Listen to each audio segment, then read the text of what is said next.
Il y a un siècle, la première ligne commerciale de l'histoire ouvre une liaison dans la baie de Tampa en Floride avec un hydravion qui ne pouvait accueillir qu'un seul passager.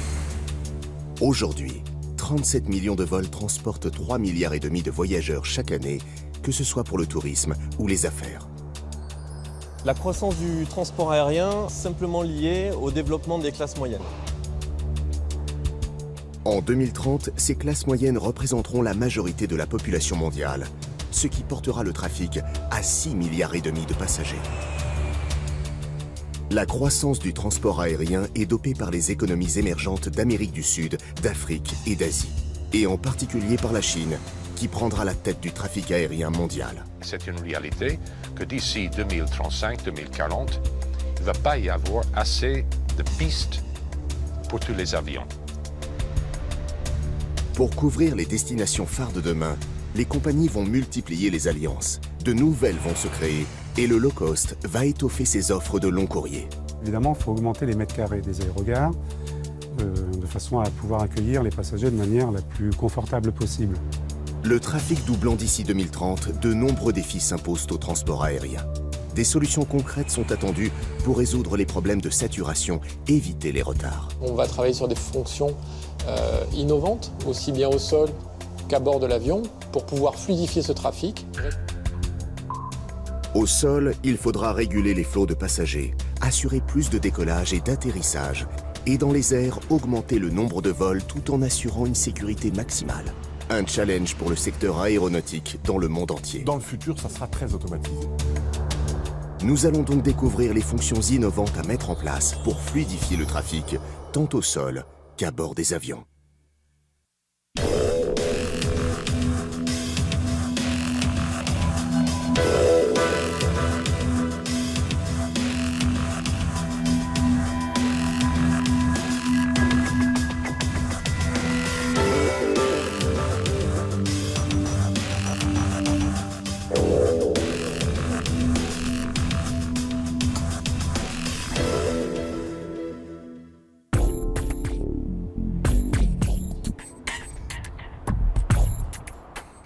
Nous allons découvrir l'ensemble des technologies imaginées pour répondre au doublement du trafic aérien à l'horizon 2030, en suivant le voyage de Max et Chloé, un jeune couple de passagers se déplaçant de Paris à Dubaï.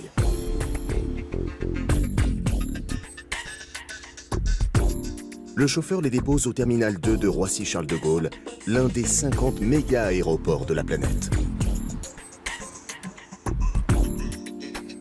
Comme tous les voyageurs long courriers, Max et Chloé sont arrivés 3 heures avant le décollage, temps nécessaire pour effectuer les diverses formalités.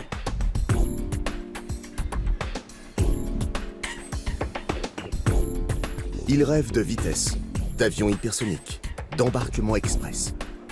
Notre époque s'y prépare. Progressivement, de nouvelles technologies apparaissent dans les aéroports pour raccourcir les files d'attente. Mais elles cohabitent avec des systèmes devenus obsolètes dans les plus grands aéroports du monde. Le monde entier aujourd'hui peut être simplifié en quasiment 50 mégapoles. On appelle ça des mégapoles de l'aviation. On a plus de 90% du trafic long courrier international qui passe par ces 50 mégapoles. Donc c'est des villes ou un ensemble d'aéroports avec plus de 10 000 passagers par jour.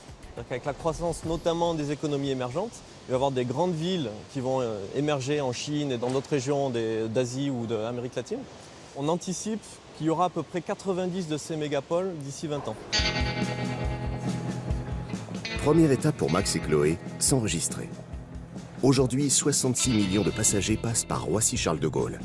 Si le tiers d'entre eux est en correspondance, pour les autres voyageurs, le chemin est long jusqu'à la porte de l'avion.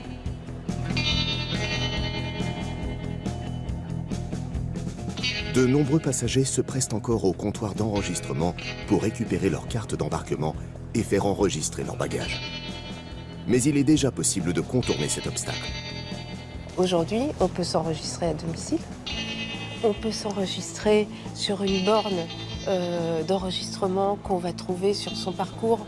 On a aussi développé des dispositifs de dépose bagages automatisés. Le passager édite lui-même son étiquette bagage, dépose lui-même son bagage sur un tapis.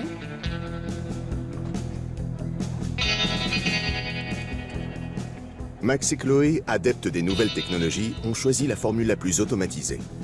Ils ont acheté leurs billets en ligne et n'ont plus qu'à valider leur carte d'embarquement enregistrée sur leur smartphone et récupérer les étiquettes bagages pour ensuite aller à la dépose express. Comment s'assurer que leurs bagages arriveront à bon port alors que tant sont égarés chaque année? Par précaution, Max et Chloé ont doublé l'étiquette de la compagnie par cette étiquette rouge connectée, collée sur leur valise. Un procédé inventé par Tracernet, une société française. Un bagage par seconde égaré dans le monde, ce qui représente en statistique à peu près 26 millions de bagages dans le monde entier. Cela est réparti sur 3 milliards de voyageurs, donc ça reste quand même assez limitatif, sauf quand c'est le vôtre. Le principal problème qui peut se situer sur les bagages, c'est quand ils perdent leur passeport, la fameuse étiquette à bagages de la compagnie aérienne, l'étiquette papier. À partir du moment où celle-ci n'est plus accrochée au bagage, le bagage n'est plus identifiable. On a développé AeroTag, qui est une application mobile qui fonctionne avec une étiquette à bagages électronique ou un système de radiofréquence positionné directement sur le bagage. Il suffit de scanner les codes barres de la carte d'embarquement et de l'étiquette bagage de la compagnie, de photographier le bagage et d'entrer quelques informations. Avec un trafic qui va doubler, les systèmes de traçage vont se généraliser.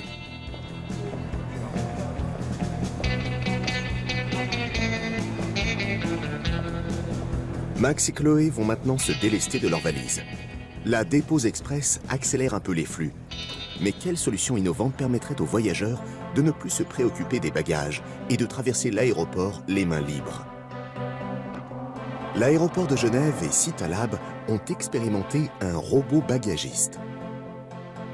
Surnommé Léo, ce robot est stationné à l'entrée des terminaux. Le passager dépose sa valise. Le robot scanne la carte d'embarquement, édite l'étiquette bagage et de façon autonome se rend jusqu'au centre de tri. L'automatisation, en fait, aide à la fluidité et c'est vraiment là un développement important dans les années à venir. La performance des trieurs est un élément majeur du transport de demain. Sur le plan de la sûreté, avec des scanners capables de détecter le moindre explosif, et sur celui de la vitesse de traitement des bagages jusqu'au saut des avions. Des systèmes entièrement automatisés seront bientôt déployés dans les terminaux. Max et Chloé s'acheminent maintenant vers le prochain point noir de l'aéroport, le contrôle aux frontières. Avec le renforcement des mesures de sûreté, ils seront contrôlés à maintes reprises tout au long de leur parcours jusqu'à l'installation à bord. À chaque point, aux heures d'affluence, des queues se forment. C'est une des causes de retard dans les vols. Demain, de nouveaux procédés d'identification permettront d'augmenter la sécurité tout en rationalisant les vérifications. Contrôle aléatoire et tri sélectif des passagers en fonction des antécédents ou d'un comportement suspect. Au poste frontière, les voyageurs se pressent pour présenter leurs pièces d'identité, ce qui entraîne attente et impatience. L'automatisation des contrôles sera la pratique de demain. Le but, les rendre plus performants en termes de sûreté. Les personnes possédant un passeport biométrique utilisent le SAS Paraf, un système de contrôle digital qui compare l'empreinte d'un doigt posé sur des capteurs avec celle du passeport. La société Safran développe différents systèmes d'identification et a amélioré le mode de capture digital du système Paraf. On a énormément augmenté le niveau de précision de la lecture de l'empreinte. Vous n'avez plus besoin de toucher quoi que ce soit, ce qui permet d'aller beaucoup plus vite dans un sas de contrôle. Ces technologies qui sont ce qu'on appelle le morphowave, donc la lecture de l'empreinte à la volée, amènent beaucoup de plus.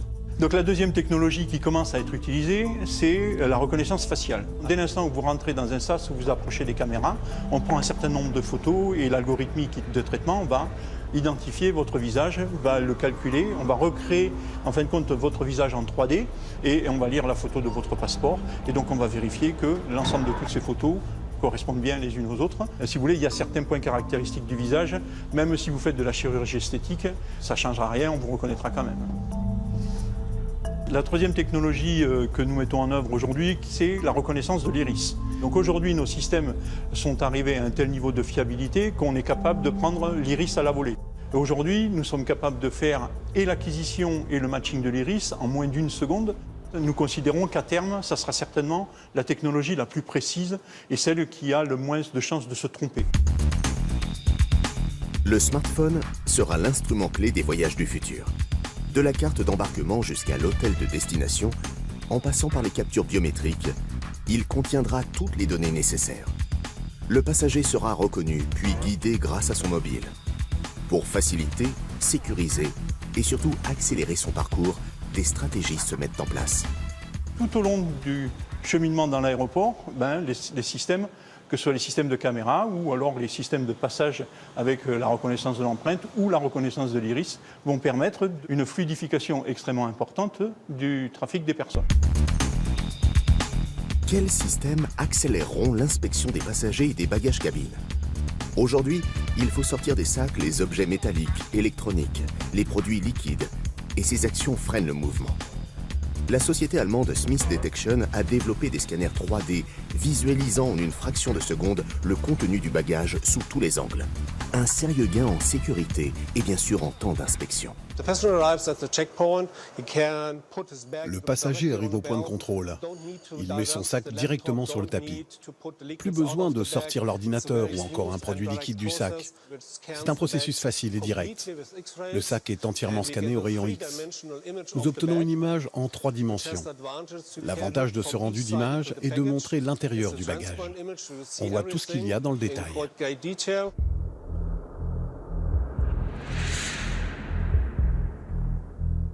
Le scanner corporel permet de déceler les objets interdits sans avoir recours à la fouille corporelle. Les premiers modèles ont heurté le public, les images montrant les contours réels du corps. Ce nouveau scanner à ondes millimétriques présente maintenant le corps du passager sous la forme d'un avatar. Et en termes de détection, il se montre particulièrement efficace. Le portique détecte uniquement les métaux. C'est un nouveau scanner corporel. Il détecte tout objet qui se trouve sur le corps. Cela rend le contrôle plus confortable pour le passager. Il ne subit pas de fouille corporelle, mais juste un contrôle le long des bras par exemple. C'est une procédure bien plus pratique. L'entreprise allemande a également mis au point une application dédiée au suivi des flux au poste de filtrage. Cela permet de renforcer ou de réduire les équipes en fonction du trafic. À Roissy-Charles de Gaulle, une salle de contrôle permet de suivre poste par poste, hall par hall, toute l'activité de l'aéroport grâce aux multiples caméras placées dans les terminaux. Tous les jours, on calcule de manière anticipée combien de passagers se présenteront au poste d'inspection filtrage et on voit les effectifs en conséquence. Et ensuite, en temps réel, en fait, on ajuste au mieux la capacité dont on a besoin.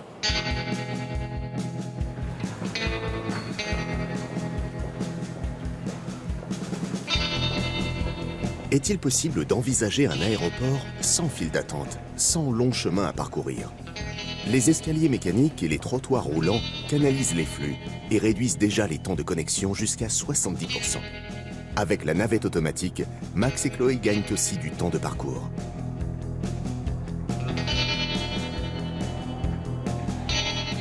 En chemin, ils aperçoivent leur avion qui roule vers son poste de stationnement où il sera affrété.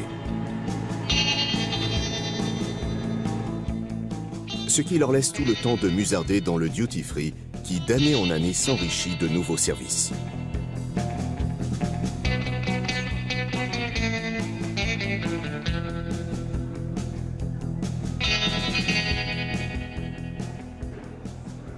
On est dans un temps où on rêve à l'aéroport du futur comme étant un lieu de destination et pas simplement un lieu de passage. Pour accueillir demain des millions de voyageurs supplémentaires, il faut non seulement de grands espaces, mais repenser l'accueil avec plus de services et d'informations pour guider le passager à chaque étape de son parcours. Si vous prenez l'exemple très précis de l'aéroport de Singapour, de Changi, c'est vraiment l'aéroport lieu de vie, de destination par excellence. Depuis sa création en 1980, l'aéroport de Singapour a raflé 27 années d'affilée le titre de meilleur aéroport au monde. Il n'a cessé de s'agrandir et d'innover. Ces atouts, l'espace et les activités de loisirs présentes dans toutes les aérogares. Avec l'explosion du trafic aérien prévu sur l'Asie, il continuera de croître, avec autour de 2025, un 5e terminal d'une capacité de 50 millions de passagers par an.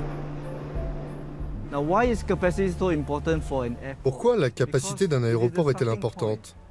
Parce que c'est le point de départ. Si vous n'avez pas l'espace pour mettre des systèmes qui aident à la fluidification, c'est très difficile de fournir de bons services. Si les gens se sentent oppressés, anxieux, s'ils ne savent pas où aller, s'ils sont dans l'inconfort, ce n'est pas une bonne façon de démarrer un voyage. Donc, nous voulons nous assurer d'avoir suffisamment de capacité pour que les systèmes fonctionnent bien et que les gens se déplacent aisément. Enrichie d'activités et de prestations diverses, la zone internationale aide le passager à mieux vivre l'attente et les retards de vol ou à se déstresser après avoir attendu de contrôle en contrôle. L'information numérique prend aussi une place prépondérante et favorise la fluidité. Tout le monde possède un smartphone ou un appareil numérique et nous devons utiliser ces moyens de communication pour informer nos passagers en temps réel, avant même qu'ils rejoignent l'aéroport. Que va-t-il se passer? Qu'attendent-ils de l'aéroport? Où aller? Où se rendre après l'enregistrement? Donc c'est ça, connaître ce qui va se passer maintenant et par la suite grâce aux appareils numériques et aux moyens de communication. Ainsi, nous accentuons l'innovation, le Wi-Fi et la connectivité dans l'aéroport à partir d'enquêtes effectuées auprès des passagers. Les passagers ne se posent pas la question d'après pour savoir où aller, connaître la prochaine étape. C'est ça l'aéroport du futur.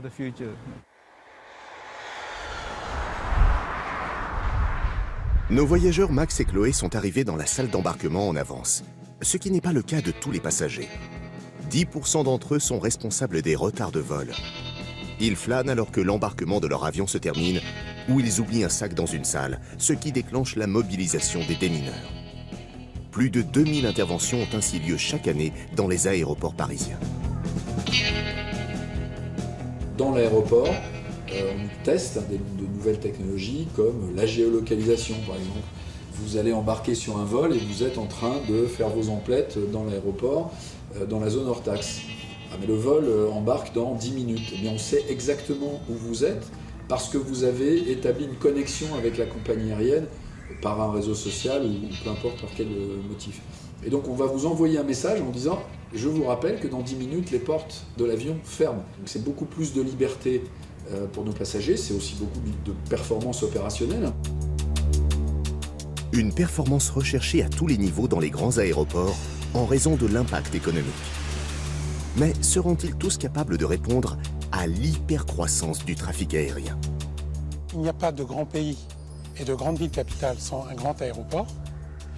Et donc si on veut que la France continue d'être le premier pays touristique au monde, il faut absolument qu'elle puisse s'appuyer sur des infrastructures, dont l'aéroport, qui est un emblème et une porte d'entrée pour ce pays. Le transport aérien est le moteur de l'économie européenne. Sans lui, l'économie est bloquée.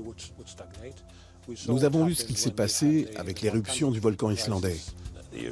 L'économie européenne s'est arrêtée. C'est certain que la plus grosse contrainte pour l'aviation civile en Europe, c'est les aéroports. Il y a quelques aéroports qui peuvent être rajouter une piste ou deux, mais c'est une réalité que d'ici 2035-2040, il ne va pas y avoir assez de pistes pour tous les avions. On va atteindre des limites de capacité. Roissy, c'est 3300 hectares aujourd'hui. Donc on a de la place. On a déjà 4 pistes et donc on est capable d'accueillir plus de trafic avec nos pistes sans avoir besoin d'en construire des supplémentaires. Après, il faut des terminaux. Là aussi, on a de la place pour accueillir plus de passagers. On a plusieurs milliers de mètres carrés disponibles pour construire un nouveau terminal demain qui sera capable d'accueillir 30 ou 40 millions de passagers. On n'est plus dans une situation historique où on faisait des terminaux les uns après les autres. Ce qui compte énormément, c'est que les aérogares puissent recevoir le plus possible d'avions en contact. Donc ça veut dire que d'un point de vue forme, en plan, les aérogares se dessinent aujourd'hui de manière compacte, en un seul geste, en un seul mouvement, en un seul moment, un peu sous la forme d'étoile de mer, si vous voulez, et qui fait que le centre est à égale distance de chaque poste-avion. Ça, c'est une caractéristique très très puissante du développement des aéroports, des aérogares en Chine. C'est ça le modèle. D'où cette tendance aujourd'hui de voir ces terminaux qui se dessinent et qui se construisent tout de suite avec leur surface définitive, même si le trafic n'est pas encore là.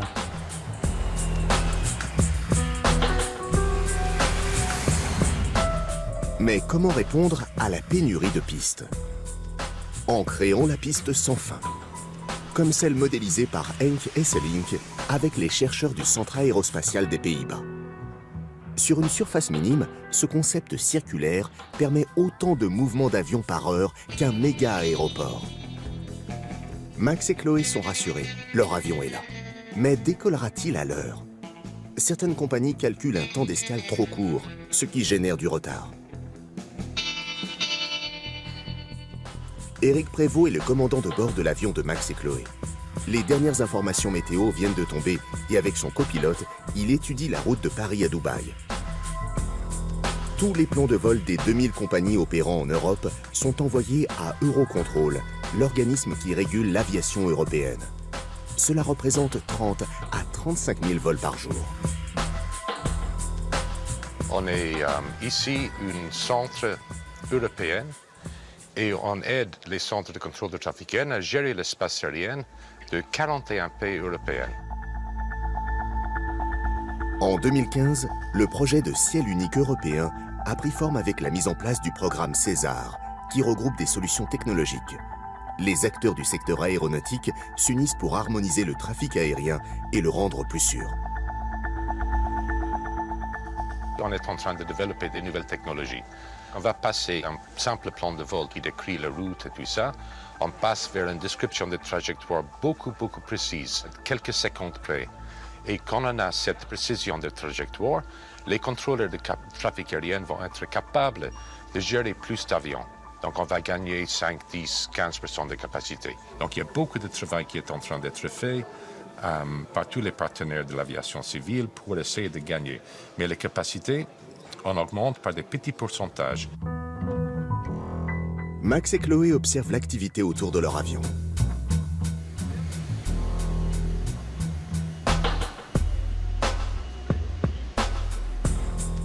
Le commandant Prévost, quant à lui, prend connaissance des derniers contrôles effectués. Avant de monter à bord, son copilote procède à une inspection de l'avion, étape obligatoire avant tout décollage. Pendant ce temps, le ravitaillement du Boeing s'achève. Le transport aérien dépense chaque jour 5% de la consommation mondiale de pétrole. Un programme européen vise à réduire cet impact environnemental en diminuant de moitié la part du kérosène. Nous sommes à la croisée des chemins. Il y a de nouveaux outils qui vont venir dans les cockpits. On va développer les échanges entre l'avion et le sol. Les constructeurs ont développé un certain nombre d'automatismes dans le cockpit pour pouvoir faciliter le travail des pilotes. Le sujet aujourd'hui n'est pas de savoir qui de l'homme et des automatismes va gagner la compétition. Il s'agit au contraire de disposer d'un système avec un domaine de compétences élargi, très efficace. Pour concevoir son prototype de cockpit du futur, la société Thales, leader mondial en électronique aéronautique, a fait appel à toutes les compétences. Pilotes, ingénieurs, psychologues, médecins et experts en interface homme-machine. L'objectif est d'augmenter les informations mises aujourd'hui à disposition du pilote. C'est le cockpit qui permet d'avoir l'avion vraiment au centre de l'écosystème aéronautique en le connectant à la fois au sol, c'est-à-dire à la compagnie aérienne, le connectant à l'air traffic control par des moyens numériques et permettant ainsi de remonter dans l'avion des informations dont le pilote ne dispose pas ou peu aujourd'hui, mais surtout de l'information en temps réel. Grâce à la surface entièrement tactile de ce cockpit, le pilote peut réorganiser les écrans à sa guise. On a ici la vue en 3 dimensions de l'aéroport, ici la vue en 2 dimensions qui va permettre la navigation aéroportuaire. La route est à ce moment-là bleue et il peut suivre ce chemin comme on le suivrait sur un GPS de voiture. Et on voit le tracé également sur l'aéroport en 3 dimensions. Donc le pilote va pouvoir faire son roulage sans risque d'erreur sur un aéroport qu'il ne connaîtrait pas. Météo, route, trajectoire. Avec ce cockpit nouvelle génération, le pilote reçoit ses informations de manière électronique et non plus par radio. Le bénéfice du message écrit est qu'il va réduire considérablement le risque d'erreur dans la transcription entre quelqu'un qui donne un ordre par la voix, par un système qui est un système radio, dont la qualité peut être différente d'un endroit à l'autre selon les systèmes. C'est également pouvoir passer outre les barrières de type langage, les accents par exemple. Donc c'est s'assurer que l'information qui est envoyée par le contrôle aérien est bien reçue par le pilote. La connectivité que l'on amène dans le cockpit va donner au pilote la capacité d'avoir une meilleure prise de décision. Un des objectifs de ces nouvelles technologies embarquées est de permettre une plus grande fluidification du trafic aérien. Mais quelle solution en cas de panne informatique? Avec ces systèmes connectés, n'y a-t-il pas aussi un risque de piratage ou de cyberattaque? Les architectures des systèmes que l'on conçoit, à la fois au niveau des avions et au niveau des infrastructures, des systèmes sols, prennent en compte ces risques liés à la cybersécurité.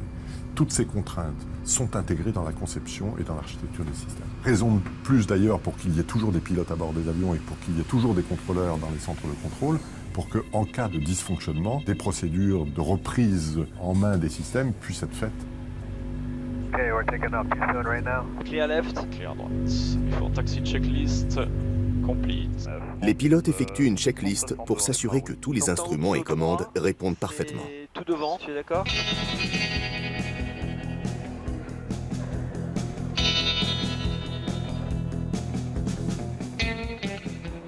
Trois heures après leur arrivée dans l'aéroport, Max et Chloé embarquent enfin en franchissant un nouveau contrôle, celui de la compagnie.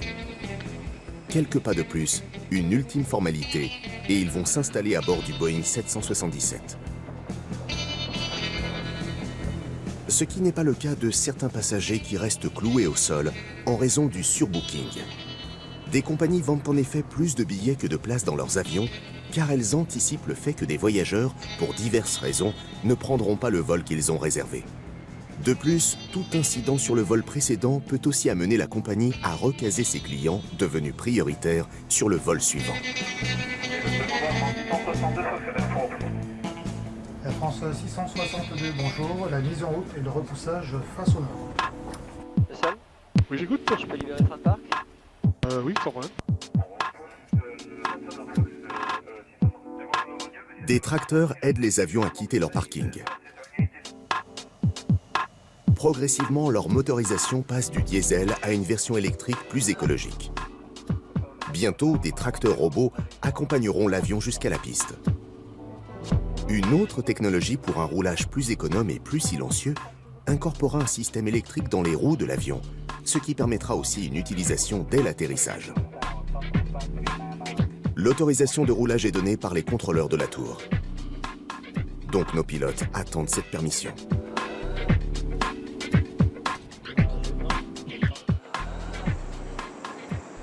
Avant, un avion qui était prêt pouvait rouler et être amené au point d'arrêt.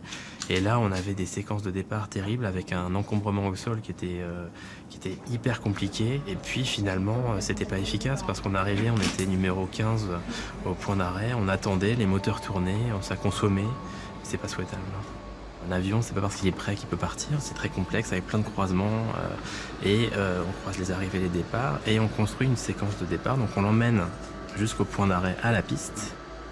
Ce qu'on souhaite avoir sous la main, c'est toujours entre 5 et 10 avions prêts à décoller au point d'arrêt, pas plus. Air France 662, roulez au stop Tango Kilo 3 et un trafic est en train de rentrer en Kilo 71. On roule vers Tango Kilo 3, on survole Kilo 71.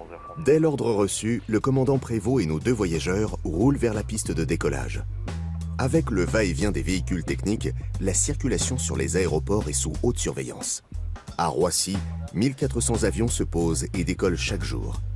Les contrôleurs assistent les pilotes et des cartes informatisées à bord leur permettent de se retrouver dans ce dédale de voies. Malgré cela, les pilotes peuvent se perdre et engendrer une cascade de retard. Pour améliorer la circulation, notamment par temps de brouillard, le centre expérimental d'Eurocontrol teste un nouveau logiciel. Nous avons un système de cheminement constitué d'une ligne de points lumineux verts qu'il aura à suivre et qui le dirigera pour stationner, atterrir ou rouler sur le taxiway pour rejoindre la piste. Grâce au radar, la position, l'altitude et la vitesse de chaque appareil s'affichent sur les écrans des contrôleurs. Ces derniers communiquent par radio avec les pilotes. S'ils connaissent les caractéristiques du vol des avions, ils ne les prennent en charge qu'au moment où ils entrent dans leur secteur d'intervention. On ne sait pas si un avion est en retard ou en avance en fait. On gère le flux et on accélère le trafic tout le temps, on joue avec les avions, on les guide pour optimiser tout le monde. On a évidemment la radio, on est sans cesse en communication avec les pilotes. Si on perd un écran, on a des écrans de secours. Par contre, si on n'a plus de radio, là, on ne peut plus communiquer, on peut plus gérer le trafic. Une meilleure gestion du trafic aérien est indispensable pour faire face à la croissance du nombre de vols. Elle passe par la modernisation des équipements des tours et des centres de contrôle et une méthodologie de travail différente. C'est un métier qui évolue sans cesse et donc on a des briefings toutes les semaines sur les nouveaux outils, les nouvelles procédures, les nouveaux avions, tout ce qui est nouveau et tout ce qu'on doit prendre en compte. Notre avion attend patiemment l'autorisation de décoller. Aujourd'hui, on a plus tendance à travailler vol par vol au lieu de chercher à optimiser un ensemble de vols et un flux de vols.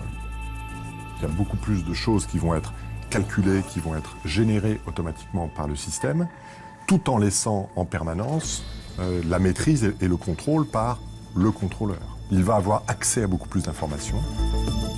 Le groupe Thales est à l'origine des grandes innovations pour optimiser le trafic à travers des systèmes électroniques et des équipements pour les avions, mais aussi pour les centres de contrôle.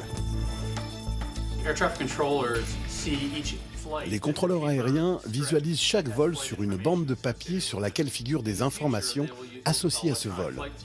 Dans le futur, ils utiliseront ce qu'on appelle des bandes électroniques qui contiennent des informations digitalisées qui leur permettront de constater les changements en temps réel. Si une compagnie retarde un avion, la nouvelle disponibilité pour faire sortir un autre avion apparaîtra sur la bande électronique sur l'écran. Ce qui permettra aux contrôleurs de savoir quel type de changement concerne l'avion et d'adopter la nouvelle demande avec l'activité au sol. Les systèmes radars, les systèmes radio, les systèmes d'aide à l'atterrissage sur les aéroports sont hyper fiables. Du coup, les retards maintenant sont uniquement dus à ce qu'on ne peut pas maîtriser et c'est la plupart du temps la météo. C'est-à-dire que si on a du brouillard à Madrid, l'avion va arriver en retard à Roissy. Si à Roissy, on a des cumulonimbus dans l'espace parisien, ça va créer des retards partout sur les terrains d'Europe. C'est la piste qui fait la capacité de l'aéroport. La météo peut être à l'origine de nombreux retards si elle n'est pas bien anticipée. À Charles de Gaulle, il y a 71 départs arrivées heure. Faire une régulation en partant de brouillard, c'est descendre à 44 arrivées heure.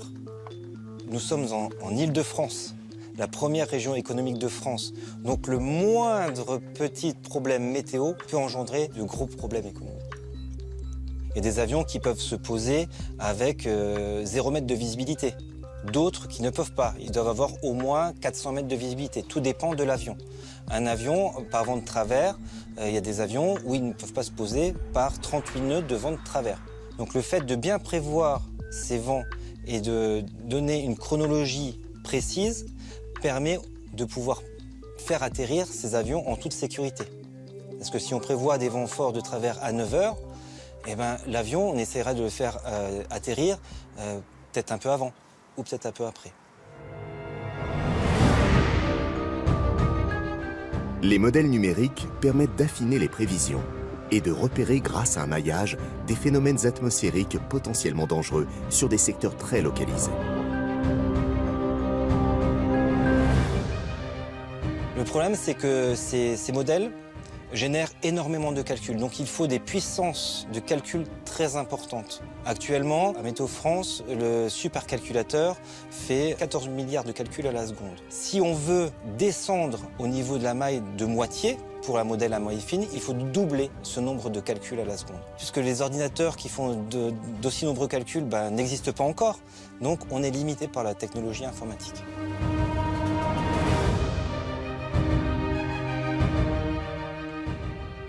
Air France 662, bonjour, de Tango 12, alignez-vous piste 26 droite et attendez.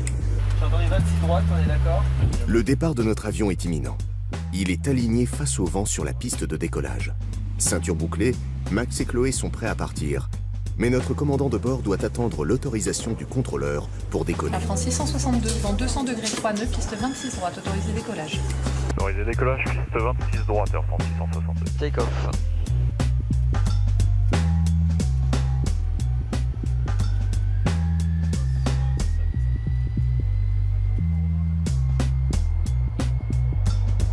L'avion quittera le sol à 250 km/h.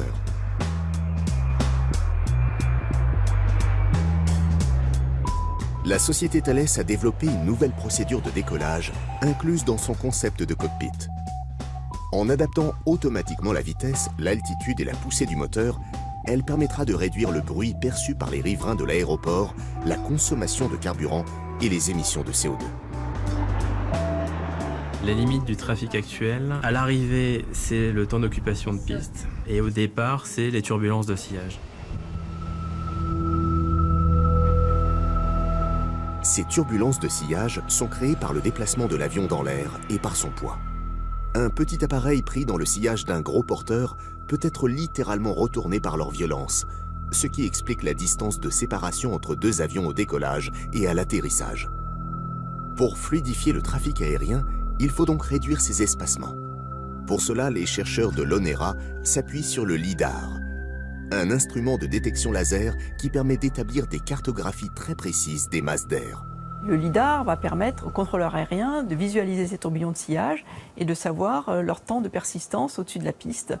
Dans le contexte de la sécurité aérienne, il pourra être très utile, en particulier pour mesurer l'espacement nécessaire entre les avions. Quand il y a une forte turbulence atmosphérique, en 30 secondes, le tourbillon est complètement éclaté. Le gain peut être assez important s'il y a du vent ou de la turbulence qui permettent de détruire ces tourbillons de sillage. Le LIDAR sera placé sur le côté de la piste pour les mesurer. Il trouvera aussi sa place à bord pour identifier les turbulences atmosphériques jusqu'à 10 km en amont de l'avion. Les turbulences perturbent le confort des passagers. Prévenu à l'avance, le pilote pourrait alors les contourner. 662, bonjour, montée niveau 260, la vitesse est libre et procédez sur l'Uval. Alors, niveau 260, vitesse libre et direct l'Uval, Air France 662. Un avion passe d'un espace à un autre, donc peu importe le chemin finalement et les raccourcis qu'il pourra avoir le long de sa route, il sera toujours pris en charge par les contrôleurs aériens, dont le métier est d'assurer la sécurité et l'optimisation de trajectoire et de vitesse pour l'emmener jusqu'à l'aéroport de destination et le parking. Des centres de contrôle aérien sont implantés dans chaque pays. Il y en a 5 en France. Les avions empruntent des couloirs et les contrôleurs veillent notamment à leur séparation verticale et horizontale pour les protéger de tout risque de collision. La première étape aujourd'hui en Europe, c'est de mettre à niveau tous les centres de contrôle et de les mettre à peu près tous au même niveau de technologie pour être capable d'y introduire les nouvelles fonctionnalités. Nous avons 65 centres de contrôle en Europe avec différents systèmes. Donc, une des choses efficaces que nous mettons en œuvre est que les systèmes puissent communiquer entre eux, donc évidemment être connectés entre eux. Les compagnies volent en Europe et partout dans le monde, donc elles ont besoin d'une technologie globale et de systèmes de navigation mondiaux pour voyager. Le projet européen César est proche du système américain, afin de s'assurer que ces technologies utilisées peuvent, malgré leurs différences, au moins se connecter entre elles sans interférence. En fait, nous nous plaçons au niveau global, c'est-à-dire celui de l'OACI, l'Organisation de l'aviation civile internationale, qui dispose d'un plan global de navigation. 662, donc aux activités militaires, la route ce sera l'Uval et Épinal ensuite. Un vol n'est jamais rectiligne d'un point à l'autre. Des zones sont interdites de survol, ce qui est le cas sur la route de notre Paris-Dubaï. Donc il y a des zones que vous voyez ici colorées, où il y a des restrictions pour les avions civils parce qu'il y a des activités militaires dans cette zone-là. Et un avion que normalement voulait prendre une route qui passe par ces zones-là Aujourd'hui, il est obligé de prendre une route beaucoup plus au sud qui va rajouter plusieurs minutes de temps de vol pour cet avion. Dans le contexte du ciel unique européen, des idées germent pour restructurer l'espace aérien. L'existence même de routes et de couloirs de vol est remise en question. Demain, les pilotes devraient avoir la possibilité de suivre la trajectoire qu'ils veulent. C'est le concept de free route ou route libre. Des simulations sont faites par les ingénieurs d'Eurocontrol. Ce qu'une free route autorise, c'est de sortir du réseau. C'est un concept novateur dans sa totalité où nous n'aurions qu'un point d'entrée et un point de sortie dans l'espace aérien. Entre le point d'entrée et le point de sortie, les pilotes ont la possibilité de voler exactement comme ils le souhaitent. Ça peut être un raccourci qui va leur permettre d'économiser du kérosène parce qu'ils auront trouvé une trajectoire plus courte, ou, par jour de grand vent, ils peuvent effectuer une courbe pour éviter la zone de vent et voler plus efficacement. La moindre des avancées apporte un bénéfice. Toutefois, dans l'immédiat, rien ne va transformer complètement l'aviation. Aujourd'hui, la gestion de la trajectoire passe par 3 dimensions: altitude, longitude et latitude. Le programme César implique un développement du vol en 4 dimensions. Aux 3 précédentes s'y ajoute celle du temps. Une des manières de fluidifier le trafic aérien, c'est d'avoir des avions dont on maîtrise exactement les points de passage. Et la gestion du temps et la précision du temps est un des facteurs clés pour augmenter le trafic aérien, puisqu'ainsi, on va pouvoir avoir une meilleure prévision des horaires d'arrivée des avions et ainsi fluidifier l'ensemble du trafic. Notre système a prouvé qu'il était possible d'avoir une précision inférieure à 10 secondes sur un point qui était défini à l'avance par le contrôle aérien, donc un point de passage. Et cette précision de 10 secondes a été atteinte grâce à la performance des systèmes qui sont embarqués à bord de l'avion et également les outils que nous déployons au sol pour les contrôleurs aériens. La nuit est tombée sur le vol AF662. En vitesse de croisière, notre avion file à 950 km/h vers Dubaï. Parmi les équipements du futur, la liaison satellite s'impose. Ce système de navigation s'avère indispensable pour traverser les zones où le contrôle aérien ne peut opérer. Quand vous traversez l'Atlantique, vous n'avez pas de couverture radar. Les avions aujourd'hui sont espacés de 10 minutes. 10 minutes, c'est 80 nautiques à peu près. Ça fait à peu près 150 km. Ça veut dire que tous les 150 km, vous mettez un avion à la queue leu-leu. Et donc vous avez une occupation de l'espace qui n'est pas optimale. Avec cette nouvelle technologie de connectivité, nous allons pouvoir envoyer des informations par satellite au contrôle aérien qui aura une représentation de la situation comme s'il avait une couverture radar. Donc ça, c'est la grosse évolution et il y aura donc les avions qui seront équipés de ces nouvelles technologies qui pourront s'intégrer naturellement dans ce flux de trafic avec l'optimisation des trajectoires dans l'espace et dans le temps entre les contrôleurs et les pilotes et ceux qui n'auront pas ces niveaux d'équipement et donc qui n'auront donc pas accès et aux aéroports et aux couloirs aériens qui leur permettront de réaliser les meilleures connexions. Les pilotes échangent des données avec le contrôle aérien, mais aussi avec leurs compagnies. Le Centre de contrôle des opérations aériennes d'Air France, le CCO, suit ses avions partout dans le monde. Il fonctionne 24 heures sur 24 et 7 jours sur 7.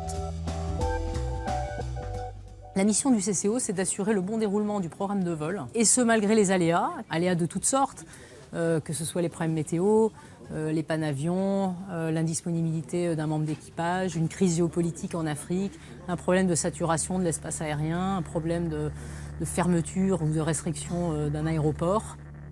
Tous ces phénomènes vont être ici pris en compte et on va à tout instant prendre les meilleures décisions. Le CCO. Un problème médical à bord requiert l'attention. Oui. Je vous appelle pour l'Air France 253, qui est en train de revenir de Saigon et qui devrait atterrir à Roissy à 16h Zulu. Eh bien écoutez, je sais pas, je les ai en ligne, là ils ont l'air assez pressés, sachant qu'ils vont se poser dans moins d'1 heure. Et il y avait les médecins qui voulaient parler donc au SAMU assez vite. Air France 253, vous pouvez parler au SAMU.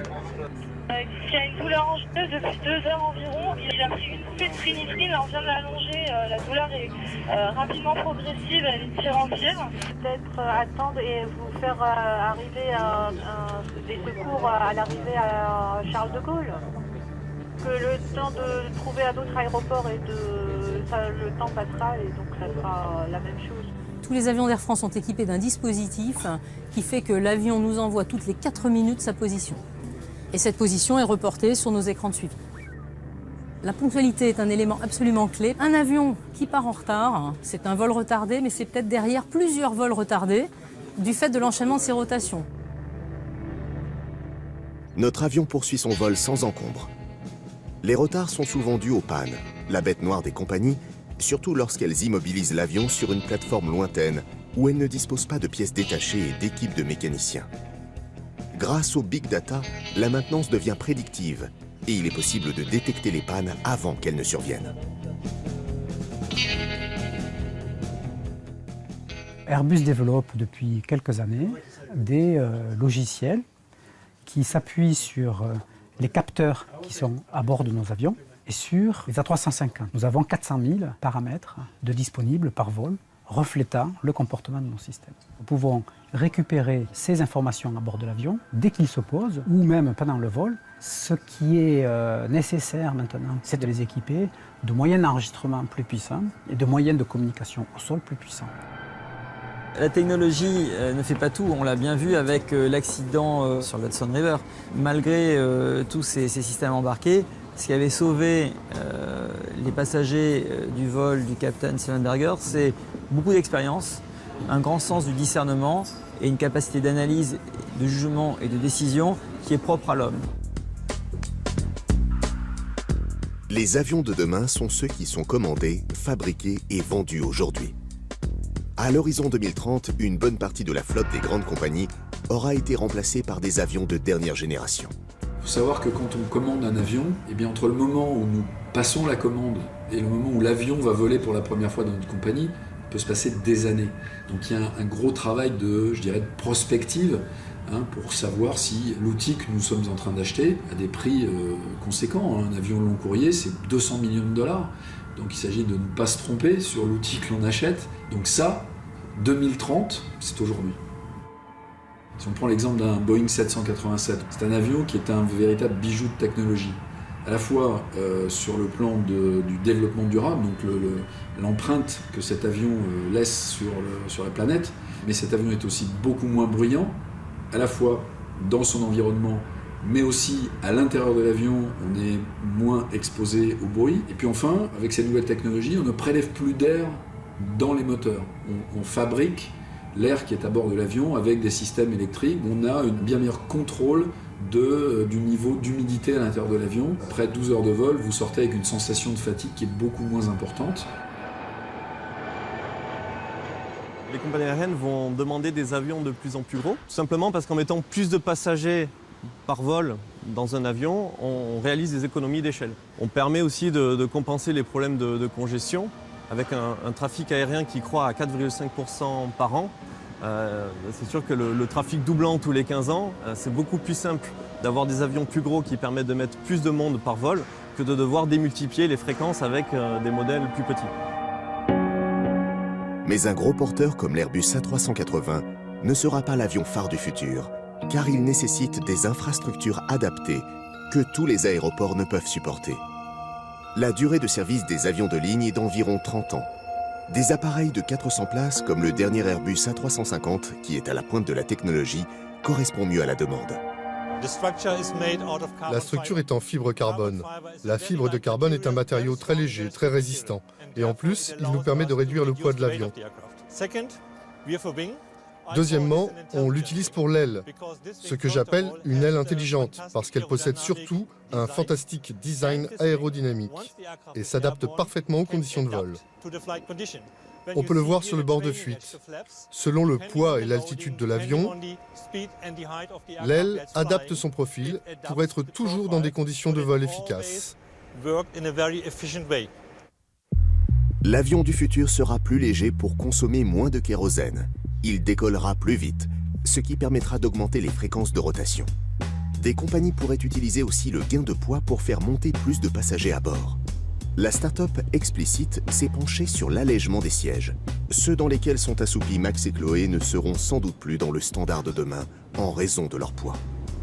Il y a plusieurs façons d'alléger un siège d'avion. La façon la plus simple, c'est de retirer des fonctionnalités au siège. Nous, on a choisi d'alléger le siège par la technologie. Il y a plus de 16 brevets aujourd'hui pour faire ce siège. Pour alléger le poids du siège, en fait, il a fallu tout revoir.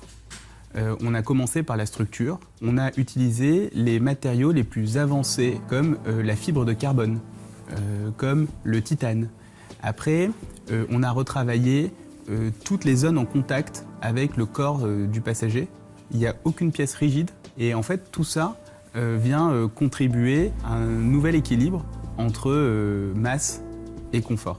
C'est un siège qui va peser 2 fois moins que tous les autres sièges d'avions existants. Et ça représente environ 5 kg de différence pour chacune des places. Quand on en met 200 dans un avion, ça fait 1 tonne. 1 tonne de moins sur un avion. On va réduire la consommation de l'avion entre 2 et 4%. C'est quasiment 680 tonnes de CO2 en moins dans l'atmosphère par an. La société Autodesk, quant à elle, s'est intéressée à l'allègement des cloisons séparant l'office du compartiment passager. Elle a créé un produit plus résistant et 30 fois plus léger que le modèle courant. C'est une paroi qui en fait est assez, je dirais standard, mais qui est en fait une pièce de structure de l'avion, très importante puisqu'elle peut s'apparenter au mur porteur d'une maison. On a utilisé 2 grands types d'algorithmes pour cette paroi. Un algorithme basé sur des structures cellulaires et puis un autre algorithme basé sur l'ossature des mammifères. En fait, il est utilisé pour la conception de l'intérieur du cadre de la structure. Et donc, on applique une structure quadrillée, telle qu'on la rencontre dans la croissance de l'ossature des mammifères. Cette cloison bionique ultra légère, ultra résistante, est fabriquée dans un alliage spécifiquement adapté à l'impression 3D et composée notamment d'aluminium et de magnésium. Airbus estime à 460 000 tonnes de CO2 l'économie que l'on pourrait faire sur l'impact environnemental en partant du principe qu'on généraliserait ce type de conception à l'ensemble d'une flotte d'avions dans une compagnie aérienne. Et côté propulsion, un nouveau mode rendrait les avions de ligne plus écologiques. Le véritable changement dans le futur, ce sera d'avoir des vols plus électriques. Le tout électrique prendra du temps, parce que l'évolution du stockage de l'énergie des batteries est très lente. Mais la solution réside dans une combinaison entre l'électrique et le moteur. Des esprits ingénieux inventent l'avion du futur. Celui du designer industriel Oscar Vignals volerait à l'hydrogène et des panneaux solaires alimenteraient la cabine en énergie. Son empreinte écologique serait quasiment nulle puisque l'appareil ne rejetterait que de la vapeur d'eau. L'agence Technicom Design a imaginé l'Ixion, un avion sans hublot pour alléger le poids et offrir une expérience de voyage unique. À la place des fenêtres, des écrans où sont projetées des images panoramiques. Ils sont aussi connectés, offrant ainsi la possibilité de voir des films et même de participer à des vidéoconférences. Au-delà des équipements cabines et de la motorisation, de nouvelles idées audacieuses guident l'avenir du transport aérien, comme l'avion modulaire, initié par l'école polytechnique de Lausanne. On va utiliser les mêmes moteurs, les mêmes matériaux que les avions qui se développent aujourd'hui et qui se développeront plus tard. Par contre, ce qu'on est en train d'explorer, c'est la manière de prendre et d'utiliser l'avion. On a retenu un type d'aviation qui est particulier, qui est l'aviation modulaire. Donc cette aviation modulaire a la particularité de pouvoir échanger des modules qu'on a appelés capsules. Et ces capsules sont soit des capsules de passagers, soit des capsules de fret. L'aile qui est capable de transporter 3 capsules serait capable d'emporter environ 450 passagers. En gros, ces capsules vont être glissées sous l'aile et ensuite être clippées là-dessous. Une opération qui devrait prendre entre 15 minutes et 20 minutes. Il n'y a pas besoin de repenser, je dirais, les zones aéroportuaires pour ce type d'avion, parce que quelque part, ils atterrissent comme un avion normal, ils décollent comme un avion normal. Les compagnies pourraient mieux gérer le taux de remplissage des capsules en faisant varier, selon leurs besoins, la capacité en fret et en passagers. Cet avion aura des parties qui pourront quitter la zone aéroportuaire, c'est-à-dire qu'on aurait déjà un tri des passagers. Les passagers seront déjà embarqués dans ces capsules. En gros, on essaie de refaire ce que font les containers avec des containers profilés pour voyager à 900 km/h ou voyager sur rail ou voire même sur la route. Cette idée de capsule n'en est qu'à l'étape embryonnaire, mais elle séduit déjà de nombreux avionneurs.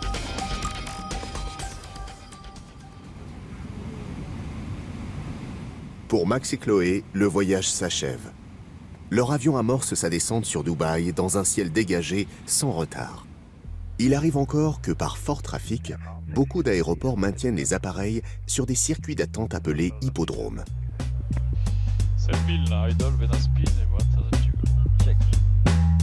Ça sert à rien d'arriver trop vite sur un terrain si vous devez rester pendant 20 minutes au-dessus d'une balise à attendre votre créneau pour pouvoir percer, c'est-à-dire pour pouvoir débuter l'approche et vous poser.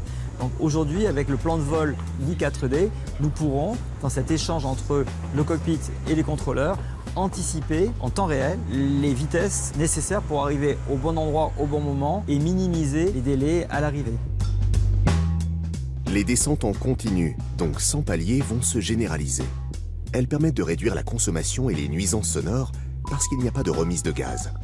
S'y ajoute une autre procédure actuellement en test où les avions ne seraient plus guidés uniquement par les contrôleurs, mais suivraient une trajectoire programmée pour arriver dans l'axe de la piste. Nous décrivons un segment courbé et ainsi le contrôleur peut estimer à quel moment l'avion doit virer. Ce qui signifie que du point de vue de l'avion, il sera beaucoup plus haut qu'il ne l'est avec les systèmes actuels. Parce qu'aujourd'hui on descend, puis on prolonge cette descente jusqu'au virage principal. Le point de convergence se situe plus haut. Et une fois l'autorisation donnée, l'avion amorce une descente directe pour l'approche finale, ce qui est plus efficace d'un point de vue énergétique et environnemental.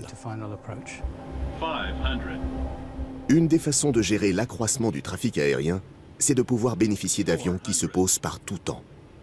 Par très faible visibilité, ils dépendent aujourd'hui de systèmes de guidage au sol pour se poser. Et tous les aéroports du monde n'en disposent pas. Pour maintenir les cadences d'atterrissage dans le futur, les avions devront s'affranchir des contraintes au sol. Parmi les nouveaux outils, le casque Top Max, dit tête haute.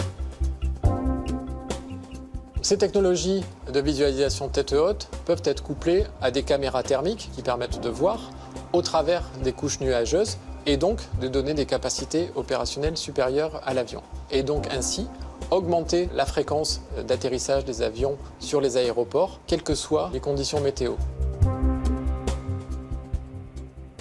Ces systèmes embarqués de visualisation tête haute permettront de fluidifier le trafic. Les nouvelles technologies sont prêtes pour faire face au doublement du trafic aérien d'ici 2030-2040. Dans 20 ans, le voyage que viennent d'effectuer Max et Chloé devrait connaître du changement. Pour les avions, des trajectoires optimisées, une connexion permanente avec les tours et centres de contrôle et des informations en temps réel. Au sol, des systèmes performants pour assurer plus de décollage et d'atterrissage. Pour les passagers, des méthodes d'enregistrement et de contrôle automatisées pour passer plus rapidement les étapes et des informations numériques pour être guidés au mieux. Mais la modernisation des procédés va se faire progressivement. Conséquence, dans les 2 décennies à venir, anciens et nouveaux systèmes vont cohabiter. Certains aéroports devront s'adapter pour accueillir un surplus de vols et éviter que les retards ne s'accumulent. Il faudra attendre la prochaine révolution du transport aérien pour passer totalement d'une époque à une autre. Après 6h30 de vol et 5240 km parcourus, Max et Chloé débarquent, impatients de découvrir Dubaï. À peine 2 heures plus tard, leur avion repartira pour Paris avec un autre équipage à bord.